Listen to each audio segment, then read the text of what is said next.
que Dios colocó en nuestras almas, ¿cómo funciona? ¿Podemos nosotros ejercer algún tipo de control sobre nuestras emociones? ¿O somos más bien controlados por ellas?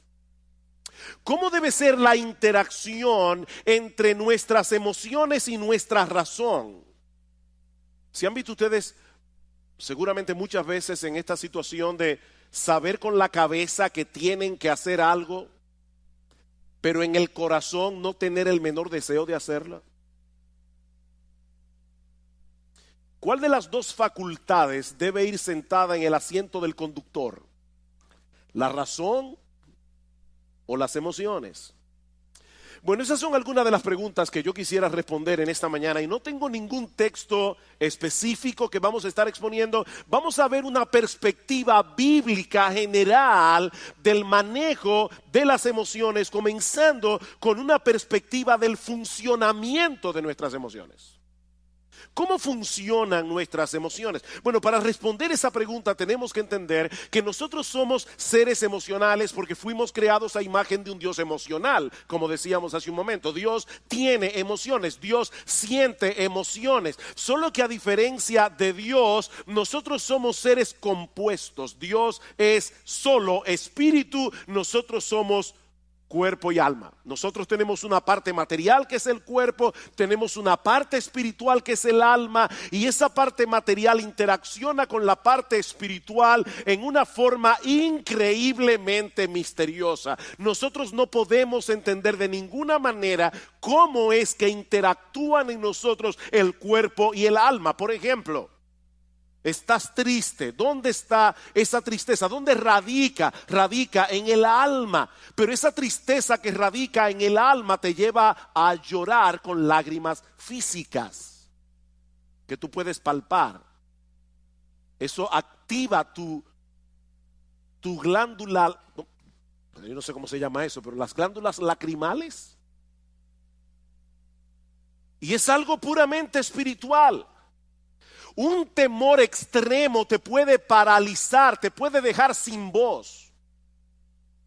Un fuerte sentido de culpabilidad puede enfermarnos. Probablemente eso fue lo que le pasó a David cuando dice en el Salmo 32 que mientras él cayó su pecado con Betsabé, se envejecieron sus huesos. Y dice David, se volvió mi verdor en sequedades de verano. David se consumió físicamente por causa de su pecado.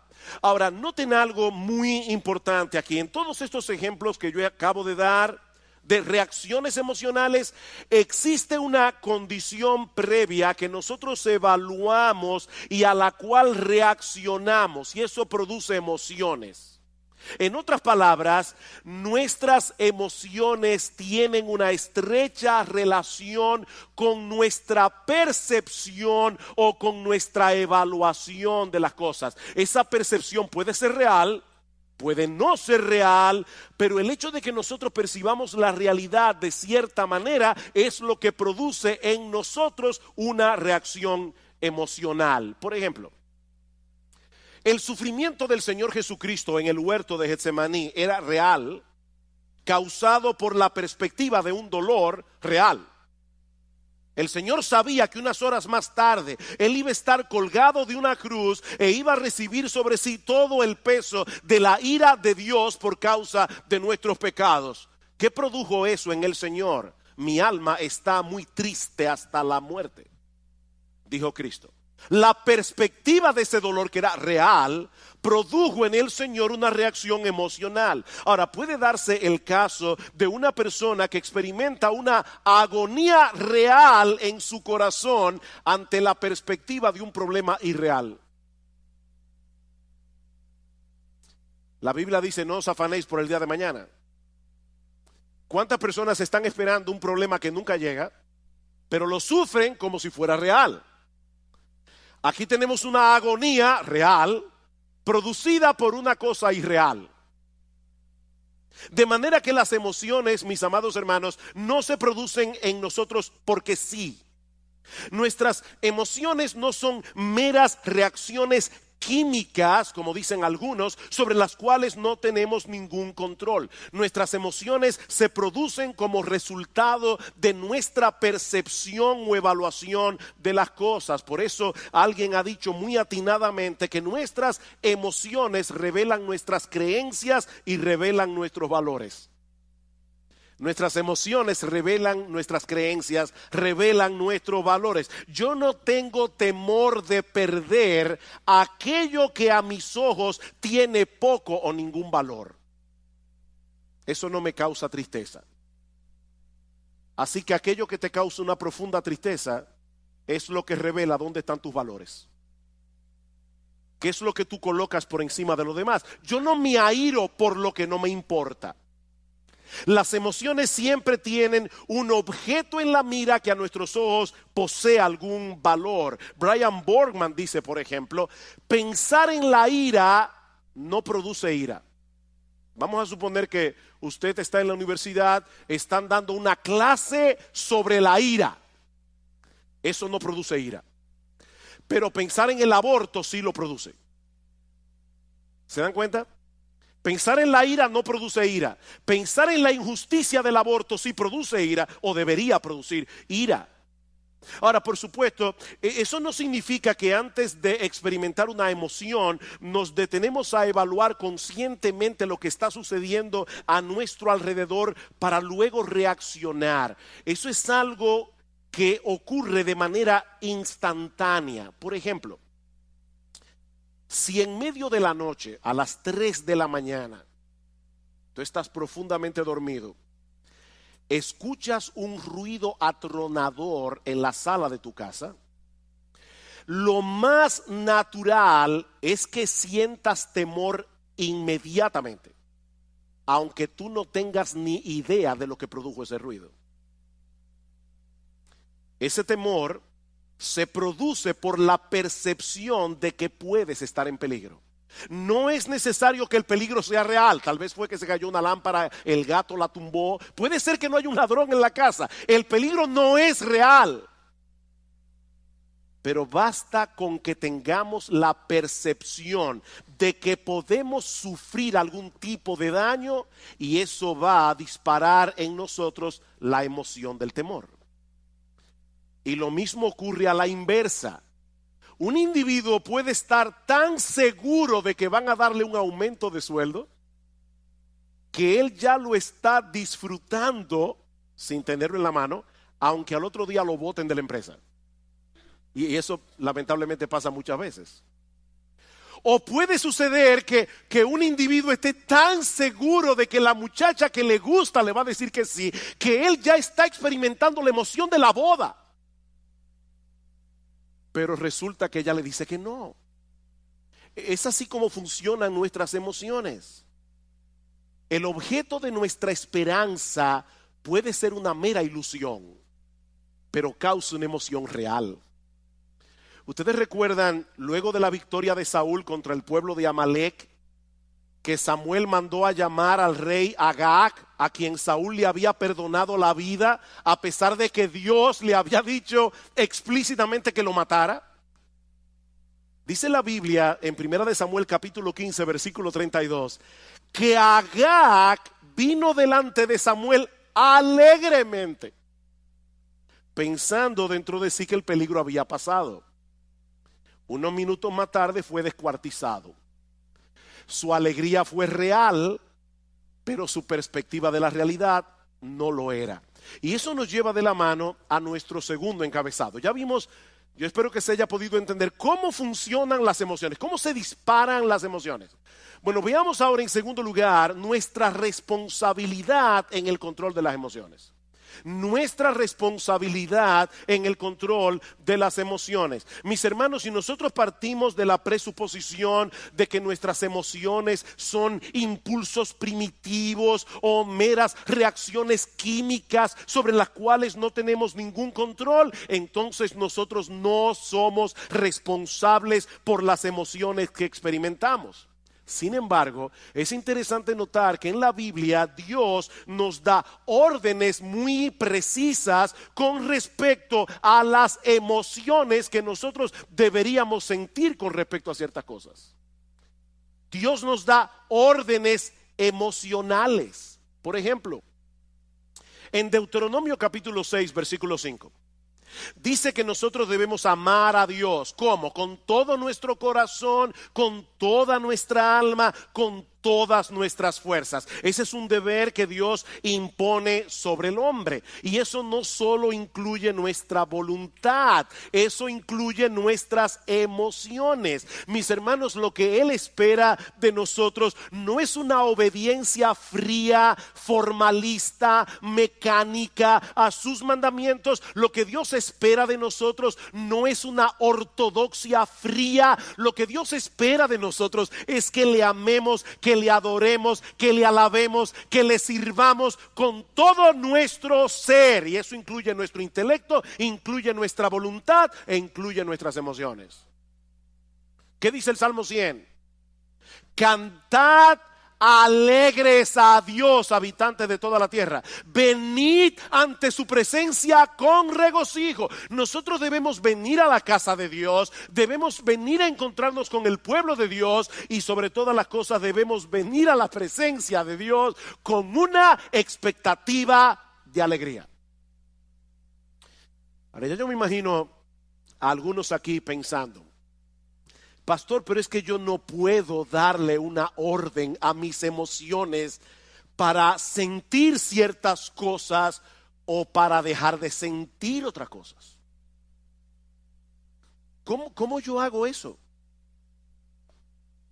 Y eso es verdad, en parte. Yo no puedo decirme a mí mismo, si estoy, ¿verdad?, frío, apático, y voy a la iglesia, vengo para la iglesia, yo no puedo decirme a mí mismo: voy a tener gozo, voy a tener gozo, voy a tener gozo. De paso, eso suele matar el gozo. Cuando tú te levantas por la mañana y dices yo tengo que tener gozo, eso no te va a producir gozo. Ahora, noten algo interesante en ese texto de Deuteronomio 6 que yo acabo de citar. Dice el Señor: amarás, ¿verdad? Amarás al Señor tu Dios con todo tu corazón, con toda tu alma, con toda tu mente.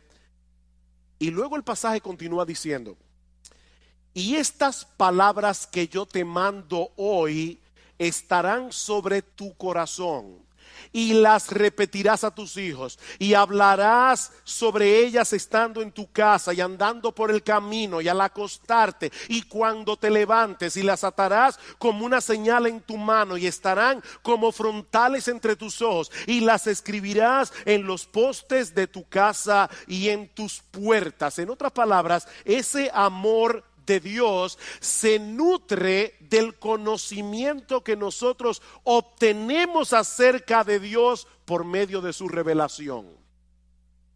Para amar a Dios con todo nuestro ser, alma, intelecto, voluntad, emociones, necesitamos información fidedigna acerca de Dios. Una información que, según este texto, nosotros debemos traer continuamente a nuestras cabezas y a la mente de nuestros hijos.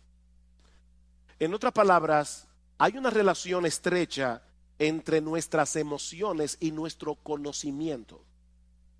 Hay una relación estrecha entre nuestras emociones y nuestro proceso de pensamiento. Por ejemplo, Salmo 18, versículos 1 al 3, dice el salmista: yo te amo, Jehová, fortaleza mía. Jehová, roca mía y castillo mío, mi libertador, Dios mío, fortaleza mía. En él confiaré, mi escudo y la fuerza de mi salvación, mi alto refugio. Invocaré a Jehová, quien es digno de ser alabado, y seré salvo de mis enemigos. Estas expresiones de amor de parte del salmista surgieron de una percepción adecuada de Dios, fruto de la percepción y del conocimiento verdadero que el salmista tenía acerca de Dios. Dios es un refugio, Dios es un castillo en el cual podemos escondernos en tiempos de aflicción. Y lo mismo podemos decir acerca del amor al prójimo. Los dos mandamientos más importantes son: Amarás al Señor tu Dios y al prójimo como a ti mismo. Y eso incluye emociones de compasión, eso incluye emociones de misericordia. Ahora, ¿cómo surgen esas emociones en nosotros? Escuchen este pasaje en Levítico 19:33. Cuando el extranjero morare con vosotros en vuestra tierra, no le oprimiréis. Como a un natural de vosotros tendréis al extranjero que mora entre vosotros, y lo amarás como a ti mismo, porque extranjero fuisteis vosotros en la tierra de Egipto. ¿Se dieron cuenta de esa conexión? Lo amarás como a ti mismo, porque extranjeros fuisteis vosotros en la tierra de Egipto. En otras palabras, la memoria de sus penurias, cuando ellos eran extraños, extranjeros y esclavos en Egipto, podía disponer sus corazones a experimentar misericordia y compasión por los extranjeros.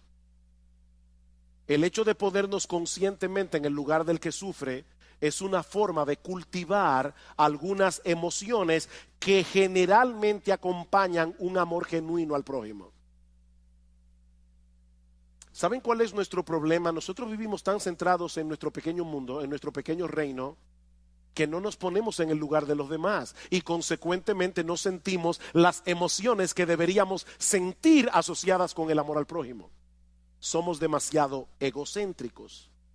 Así que, hermanos, nosotros somos responsables por el cultivo de emociones piadosas. Somos responsables.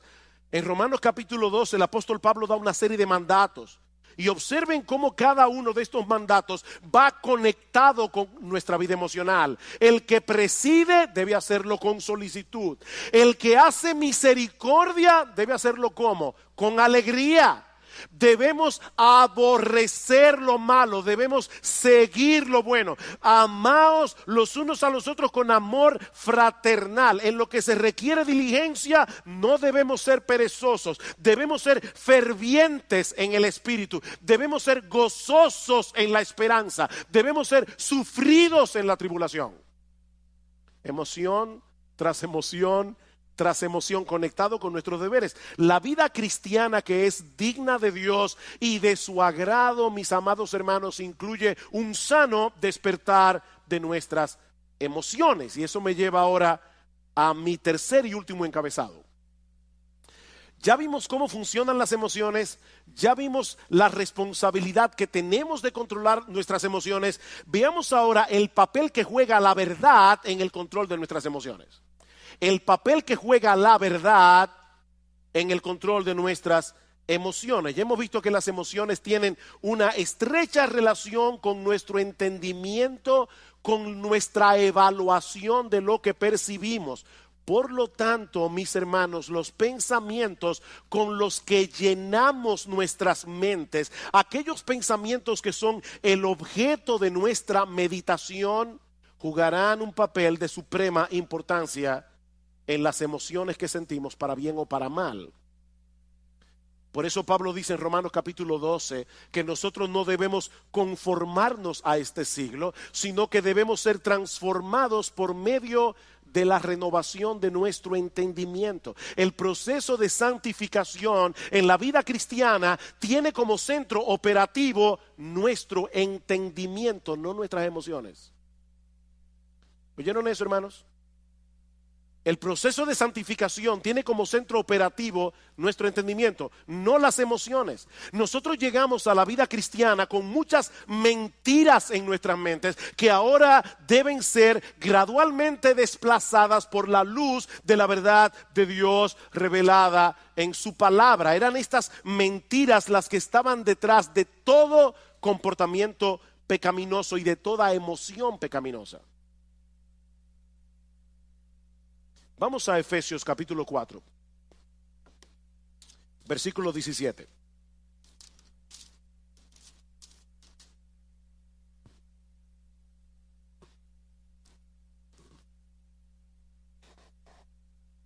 Dice Pablo, versículo 17, esto pues digo y requiero en el Señor, que ya no andéis como los otros gentiles que andan en la vanidad de su mente, teniendo el entendimiento entenebrecido, ajenos de la vida de Dios por la ignorancia que en ellos hay, por la dureza de su corazón. ¿Por qué los incrédulos viven como viven? Pablo dice, porque tienen una mente vana en lo que respecta a las cosas espirituales. Pueden ser personas sumamente inteligentes en todo lo demás, pero en lo que respecta a la vida de Dios son ignorantes. Ignoran la eternidad, ignoran la gloria de Dios, ignoran la majestad de Dios, ignoran la belleza de Dios. Y por esa razón van detrás de cosas vanas. Tim Chester dice, nosotros pecamos porque creemos la mentira de que estamos mejor sin Dios, de que sus reglas son opresivas, de que seremos libres sin Él, de que el pecado ofrece más que Dios. Es una forma equivocada de pensar que produce emociones equivocadas y un patrón de vida equivocado. Más adelante dice Chester, no mucha gente se ve a sí misma como alguien que cree mentiras. Pero cada vez que nosotros dejamos de confiar en la palabra de Dios, estamos creyendo en otra cosa, ¿no es así? Y esa otra cosa siempre es una mentira. La palabra de Dios es verdad. Todo lo que tú crees que es contrario a la palabra de Dios es una mentira. Y esa mentira va a producir en ti pecado. Y mis hermanos, esto es algo crucial. Recuerden que nuestras emociones dependen de nuestra percepción de la realidad. ¿Por qué nos deprimimos y nos amargamos ante las circunstancias adversas de la vida? ¿Por qué? Oh, pastor, pero eso es obvio. Si yo tengo un problema económico, me voy a deprimir porque tengo un problema económico. Si tengo un problema de salud, me voy a deprimir porque tengo un problema de salud. No, no. La razón por la que nos deprimimos y nos amargamos ante las circunstancias adversas de la vida es porque en el fondo de nuestros corazones nosotros no creemos que Dios esté en control. Es porque en el fondo de nuestros corazones nosotros no creemos que Dios nos ama. Nosotros no creemos que Dios está obrando a nuestro favor. ¿Se dan cuenta? Y no importa lo que tú digas con tu boca acerca de lo que tú dices creer. No, tu vida emocional revela qué es lo que tú realmente crees. Alguien decía que hay una brecha, un abismo entre lo que nosotros creemos en teoría y lo que creemos en la práctica. Hay una brecha allí. Déjenme ponerles un ejemplo. Y quiero ser lo más práctico que yo pueda, por eso estoy poniendo muchos ejemplos en esta mañana, porque este no es un tema fácil de entender, no es algo tan fácil de agarrar conceptualmente. Basado en la enseñanza de Pablo en la carta a los Colosenses, una de las cosas que Pablo nos dice en esa carta es que nuestra identidad está en Cristo y que nosotros estamos completos en Él. Colosenses capítulo 2, versículo 9 al 10. Eso quiere decir, mis amados hermanos, en términos bien prácticos, que nosotros no tenemos que tratar de probarle nada a nadie. Nosotros no tenemos que tratar de impresionar a nadie con nuestro desempeño, porque nuestra valía no depende de nosotros, depende únicamente de Cristo. Únicamente. De hecho, como decíamos cuando predicamos la serie de Colosenses, nosotros ni siquiera tenemos que tratar de impresionar a Dios, porque ya Jesús lo impresionó por nosotros. Ahora bien, un creyente puede estar aquí hoy en la mañana escuchando esto que yo acabo de decir como una declaración. Nuestra valía, nuestra identidad, todo está en Cristo. Nosotros estamos completos en Cristo. Un creyente puede estar aquí hoy, ahora mismo, en esta mañana, y estar asintiendo a esta enseñanza bíblica con todas sus fuerzas. Si nuestra identidad está en Cristo, o como dice Pablo en el capítulo 3 de Colosenses, nuestra vida está escondida en Él. Pero resulta que mañana, cuando este individuo que está aquí sentado hoy llega a su trabajo, le dan la información de que él ha sido despedido. Era un trabajo muy bien remunerado en una empresa muy reconocida. Ahora, esta persona tiene buenos ahorros, ha recibido una abundante remuneración por sus prestaciones laborales. Sin embargo, ahora se siente profundamente abatido, profundamente deprimido, porque en su mente él ha perdido su razón de ser en la vida. Antes él era alguien, porque él trabajaba en esta empresa tan reconocida. Pero ahora él se siente como un don nadie, más digno de compasión que de respeto. ¿Saben por qué? Porque en la mente de ese individuo, no importa la teología que él decía con la boca, en la mente de este individuo su identidad no depende de Cristo, depende de sus logros personales. Y eso le puede pasar a un padre. O sea, su identidad depende de que la gente lo reconozca como un buen padre. Una madre, su identidad depende de que la gente la reconozca como una buena madre. Y por supuesto, cuando sus hijos hacen una de las suyas, sobre todo públicamente, delante de todo el mundo, su universo se desmoronó, porque toda su identidad descansaba en esa identidad que esa persona había forjado. Ahora fíjense, este individuo que perdió el empleo, él sigue siendo cristiano, ¿verdad que sí? Él es creyente, solo que ahora es un creyente desempleado, de manera que su identidad primaria no ha cambiado, sigue siendo exactamente la misma. Él es un pecador salvado por gracia, justificado por la fe en la persona del Señor Jesucristo. El problema es que él todavía continúa sintiendo la necesidad de probar algo. No sé si se dan cuenta de lo que estoy tratando de explicar aquí.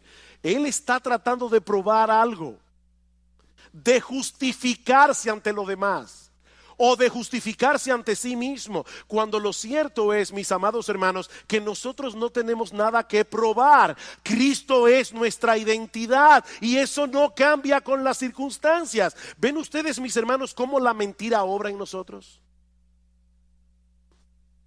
Así que si queremos ver cambios en nuestras vidas y llegar a ser emocionalmente estables, necesitamos que la verdad de Dios revelada en su palabra continúe desplazando las mentiras de nuestros corazones. Dice Tim Chester, la santificación consiste en hacer cada vez más pequeña la brecha que hay entre nuestra fe confesional y nuestra fe funcional. Nuestra fe confesional, lo que tú dices creer, tu teología, con lo que tú realmente crees en la práctica. Y más adelante él añade, tratar de cambiar únicamente nuestra conducta no funciona, porque las mentiras que crearon esa conducta continúan allí todavía. Vamos al Salmo 119. Salmo 119. Ustedes conocen que este salmo tiene como tema central la palabra de Dios. Esto es un poema de amor a la palabra de Dios. ¿Qué dice el salmista en el Salmo 119? Versículo 25. Abatida hasta el polvo está mi alma. Vivifícame según tu palabra. ¿Qué puede sacarte de ese abatimiento? La verdad de la palabra de Dios. Versículo 28. Se deshace mi alma en ansiedad. ¿Qué debo hacer? ¿Tomar un ansiolítico? No, susténtame según tu palabra. Versículo 49. Acuérdate de la palabra dada a tu siervo, en la cual me has hecho esperar. Ella es mi consuelo en mi aflicción, porque tu dicho, lo que tú dices, Señor, que es la verdad verdadera, es lo que me ha vivificado. Versículo 92. Si tu ley no hubiese sido mi delicia, ya en mi aflicción hubiera perecido. Nunca jamás me olvidaré de tus mandamientos, porque con ellos me has vivificado, con la palabra de Dios. Versículo 111. Por heredad he tomado tus testimonios para siempre, porque son el gozo de mi corazón. Mis hermanos, ¿qué es lo que el salmista está diciendo aquí? Que es la verdad de Dios revelada en su palabra la que nos hace libres. Es la verdad de Dios revelada en su palabra la que nos consuela. Es la verdad de Dios revelada en su palabra la que levanta nuestra alma abatida. Es la verdad de Dios revelada en su palabra. Es el evangelio, mis hermanos, lo que nos hace libres. Es la verdad revelada en la palabra de Dios la que debe ir sentada en el asiento del conductor de nuestras vidas, no las emociones.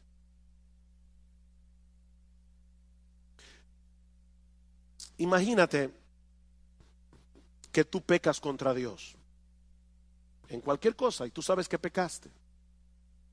El Espíritu Santo te redarguye de pecado. Tú le pides perdón a Dios.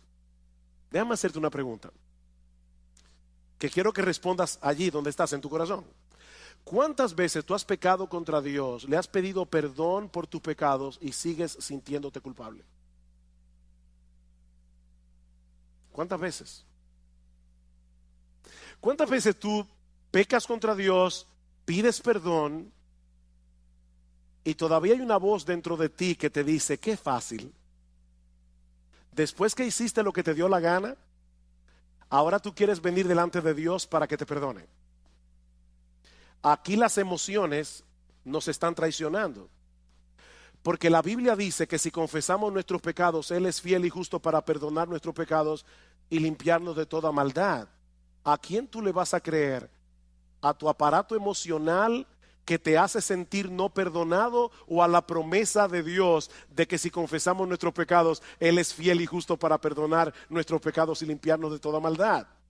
La palabra de Dios está por encima de nuestras emociones.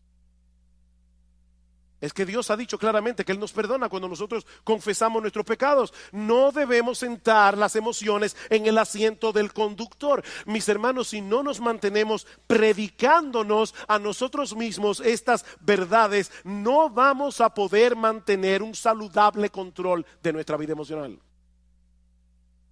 Salmo 103, versículo 2. Estaba leyendo este salmo ayer. Bendice, alma mía, a Jehová, y bendiga todo mi ser su santo nombre. Bendice, alma mía, a Jehová, y no olvides ninguno de sus beneficios. Él es quien perdona todas tus iniquidades. Él es el que sana todas tus dolencias. Él es el que perdona todas tus iniquidades. Pero lamentablemente muchos creyentes olvidan este aspecto fundamental de la vida cristiana. Como dice Sinclair Ferguson, nuestro problema es que pensamos con nuestros sentimientos, no con la cabeza. Nosotros pensamos con el corazón, pensamos con los sentimientos. Tiene que poner otro ejemplo. ¿Qué debe hacer un creyente que no siente gozo en Dios? ¿Alguna vez has venido a la iglesia y estás cantando y tú tienes el corazón como un témpano de hielo? Eso nunca te ha pasado. Te felicito. A mí me ha pasado. ¿Y saben qué es hablando en buen dominicano, lo que da más cuerda cuando uno está así? Tener un hermano al lado que está encendido en fuego. Uno está aquí tratando de alabar a Dios, pero uno sabe que está con el corazón como un témpano de hielo. Y el hermano que está aquí al lado, él está en el cielo. ¿Qué debe hacer un creyente en esa situación? Él debe, una de las cosas que él no debe hacer, es fingir una emoción que él no tiene. No hagas eso es mentira.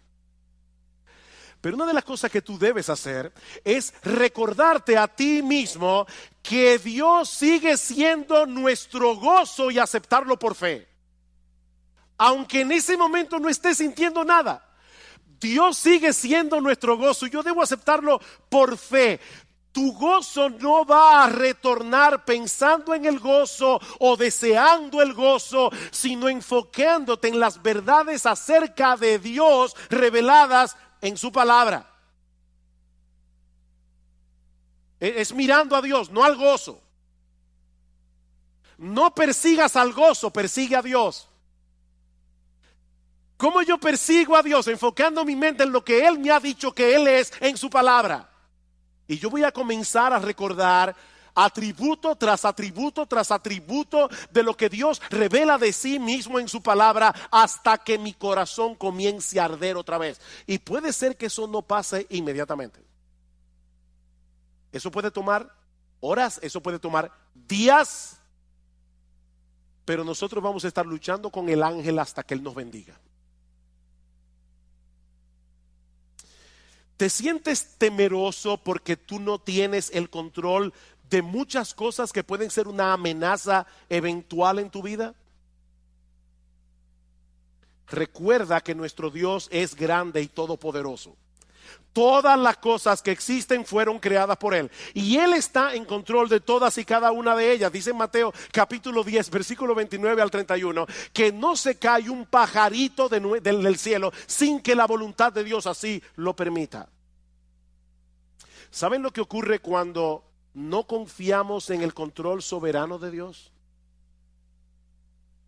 Que entonces nosotros trataremos de asumir ese control en una forma pecaminosa, ya sea tratando de dominar por la fuerza a los demás o de manipularlos. La manipulación no es más que un intento de tomarle a Dios el control. Yo quiero controlar a las personas a mi alrededor. Otro ejemplo. ¿Te has dado cuenta que muchos de los pecados que nosotros cometemos tienen que ver con nuestro afán de obtener la aprobación de otros o por temor a que otros te rechacen? ¿Tú te has dado cuenta de ese movimiento de tu corazón? La Biblia le llama a eso temor a los hombres. Y en Proverbios capítulo 29, versículo 25, dice que el temor a los hombres es como un lazo que nos esclaviza. Ese es un problema muy común que se manifiesta de muchas maneras. Por ejemplo, susceptibilidad a la presión de grupo.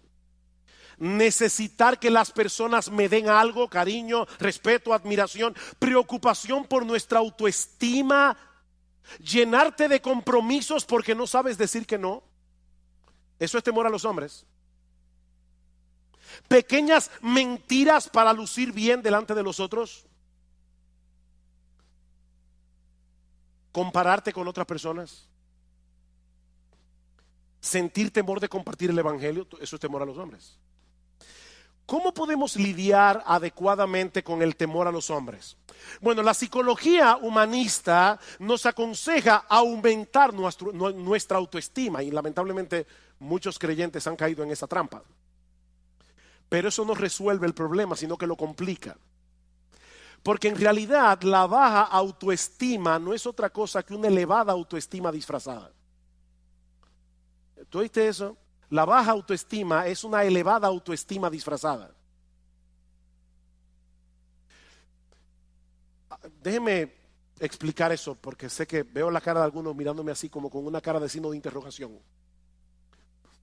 Una persona puede ser muy tímida, le da temor abrir la boca y algunos dicen es que el pobre tiene una baja autoestima. No.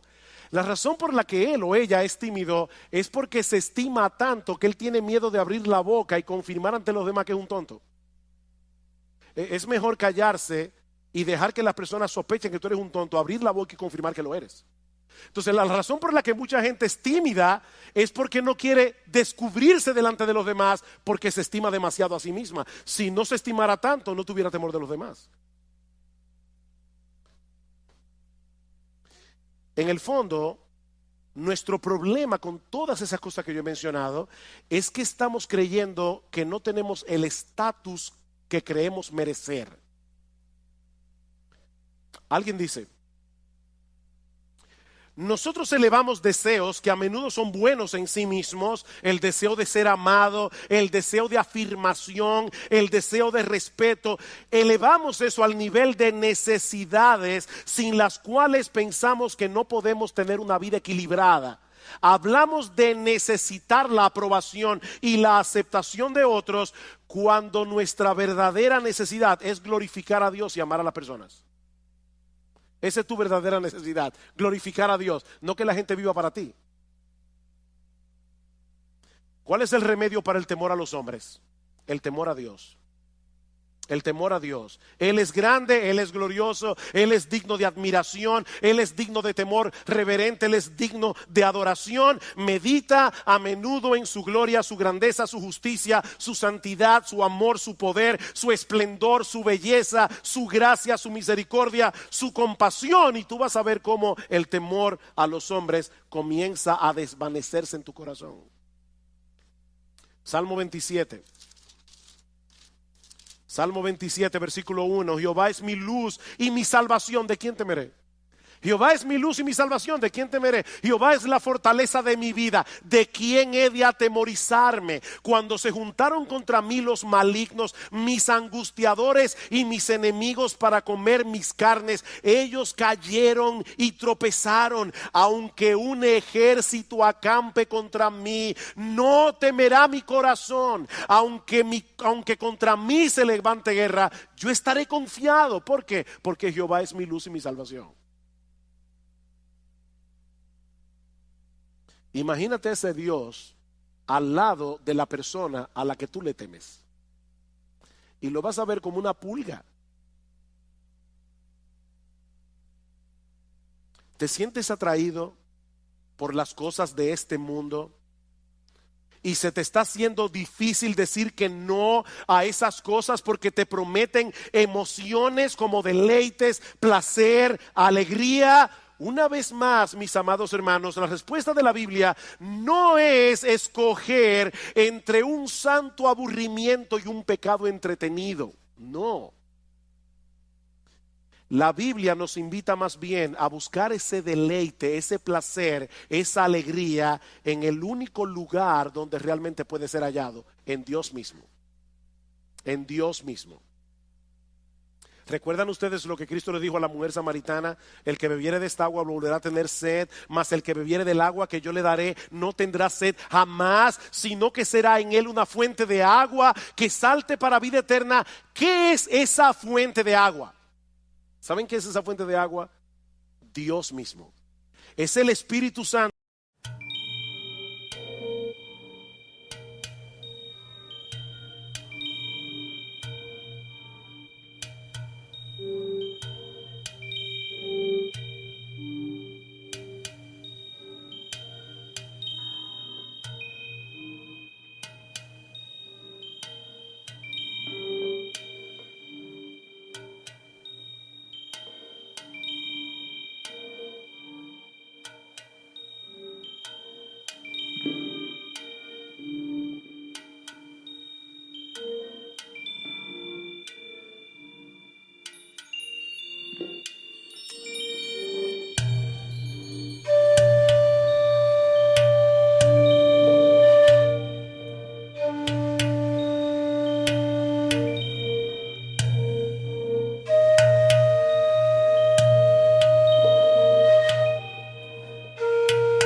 In the depths of night we dance with the stars, lost in the glow of the cosmic bars. Echoes of the nebula, whispers in the dark. Our souls entwined, we spark, we arc.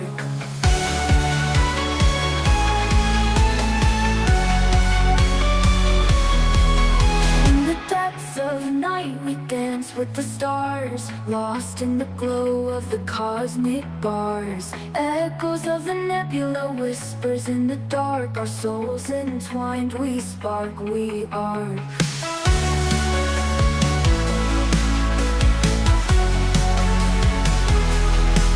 In the void we glide, in the spaces between the tides. Melodies of the unknown, in the shadows we've grown. Beneath the satellites we roam free, in the shadows of the galaxy. Electric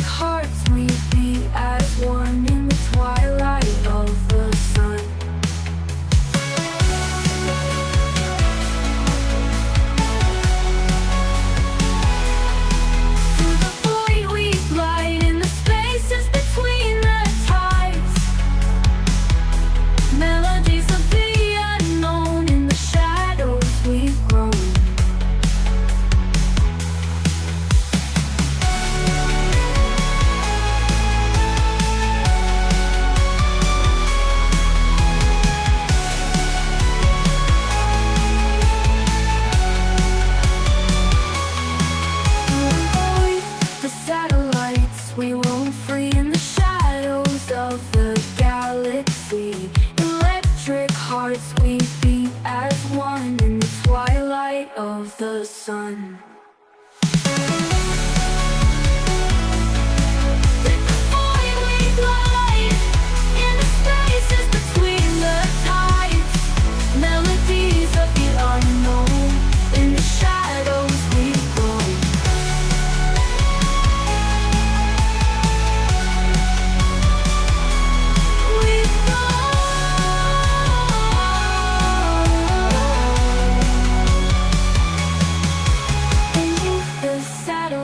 We roam free in the shadows of the galaxy. Electric hearts we beat as one in the twilight of the sun.